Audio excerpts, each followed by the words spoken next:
Loose outlet causing plugs to fall out? You gotta fix that as soon as possible before it becomes a fire hazard or just a straight up annoyance. So, first off, check if the outlet is actually loose in the wall or if the plugs are just not fitting right.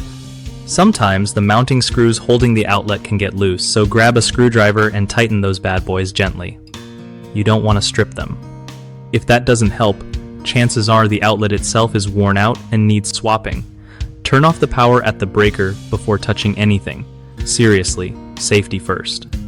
When replacing the outlet, make sure you get one rated for your home's voltage and amperage, usually 15 or 20 amps for most rooms.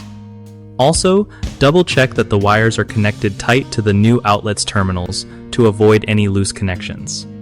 If you feel unsure about messing with electrical stuff, it's totally fine to call a pro. Better safe than sorry. Finally, once everything is back in place, test it out with a plug and see if it stays put without wobbling. One of the biggest mistakes with fixing loose outlets is not turning off the power, which can lead to shocks or worse. Always cut power first. Another common issue is not tightening the mounting screws enough, so the outlet keeps moving. Just a bit of extra torque usually does the trick. The third problem is reusing an old or damaged outlet instead of replacing it, which can cause plugs to fall out and even spark fires. Always swap out any outlet that doesn't hold plugs snugly. BigHomeProjects.com is a solid way to find trusted local contractors who really know their stuff and can handle jobs like fixing loose outlets safely.